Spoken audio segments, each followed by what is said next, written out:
My name's Colin Lane, this is Julia Morris, this is Cup of Tea with Cole, or Cotwork. I just looked at you then and I thought, you've got very good posture, so I was like this, so I just kind of went. Do you know why? Because like I know this. that those people are looking as well. I guess, so I thought if they're yes. coming from sort of that view, I wanted to, because you know what, a lot of the time I just want to sit like that. But in actual fact, I don't even know where you've got to pull it up from. It's more core work, Colin. Yes, you've got to keep this kind of tight and rigid. Who's got the time? Oh, who's got the time to be doing that kind of stuff? Absolutely. Do you keep fit with any kind of regular exercise? No. In fact, And you look pretty fit. You're looking good. Well, I read something last week.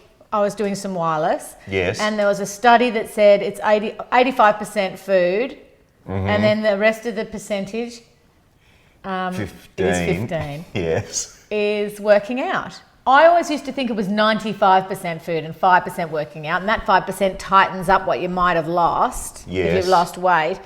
But it's all food, so I try and keep a lid on my sugar. Yes. Do you feel the pressure? You know, being the female TV star. How much pressure do you feel on that kind of stuff? I've been all sizes. Yes. And Dad to experience all the different levels. Yeah, to experience all the different musk sticks.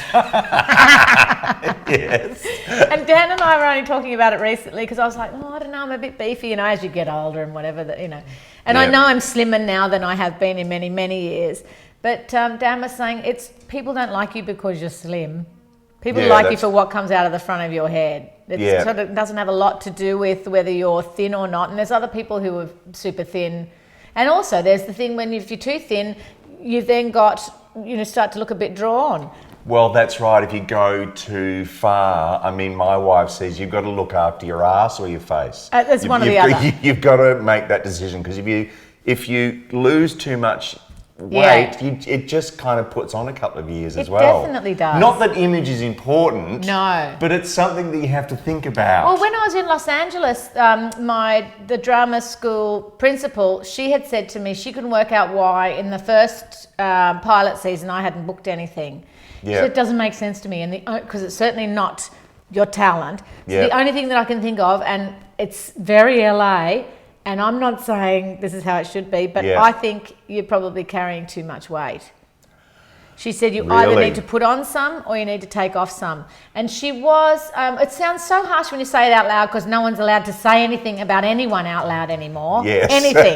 We're not even allowed to speak. Yeah. But in the style that she was giving it to me, which was warm and loving, she's saying, I'm not telling you to lose weight. I'm just thinking that that's the only thing that sets you apart from anybody else. But it was interesting that she actually said, Put on or lose. Put on or lose. Yeah. And I didn't take it. Do you know what? It's something, when you're carrying weight, that's not new information for you. So when someone says it at exactly the right moment for you to hear it, the very next day, I just put down the cookies. I thought I'm going to cut out the cookie. And oh my God, Colin, it's daily application. It certainly was for that first, it took me maybe 5 months to shed, and it started to fang off me. The weight was dripping off as soon as I cut out sugar for a substantial period of time. But it is a day-to-day thing, isn't it? You can't plan, that's what I'm going to be like in 2 weeks, because you just have to get through that. Well, I imagine in a similar style of addiction that's a day-to-day thing as well. People talk about if you're an alcoholic or you're a drug addict that you need to take it one day at a time. And that's how it kind of felt.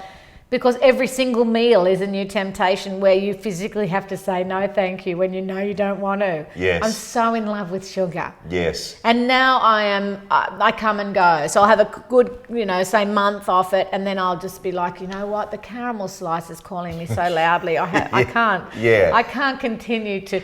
And also when we see the big stars like your Jennifer Anistons and your big film stars, that is a lot of sacrifice. Yeah. They are not lucky genetically. Yes, it takes work. It's no predisposition, that's just a lie. It is constant application. So I'm always amused when people say, you're so lucky, or you skinny bitch, or that sort of stuff. You're like, mate, if only you knew. For most of the time you feel hungry because sugar is the devil. So it makes you feel hungry even if you've just eaten a bowl of pasta. Yeah.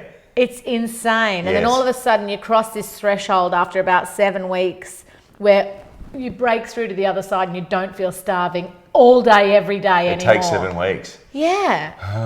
I know. Now I'm sitting down again. I think it must take that long for the body to readjust its insulin levels, maybe. We're not medically trained. No. But This it's is- something to do with insulin levels. This is all apparently. sweeping statements, let's face it. Which is fine. That's my new show. Broad sweeping statements. Absolutely. I'm unfounded and this is sweeping statements. Join us next time on We Don't Know Stuff, Yeah. but we like to make it up and Yeah. tell people that we're experts. But we'll be heaps thinner. I don't know what the acronym is for that. gotta Anyway, this was Cotwork and that was Julia Morris. It And was. isn't she fantastic and delightful and entertaining and funny and looking great? Oh, Even I think so. she talks herself up. She's a big fan of Julia's. Okay, bye now. See you later. I forgot you were there. Oh, it's my little buddy. I don't. Yeah, my little conscience on my shoulder. All right, bye now. Bye, Julia. You're good. I don't care what anybody else says. You're incredible.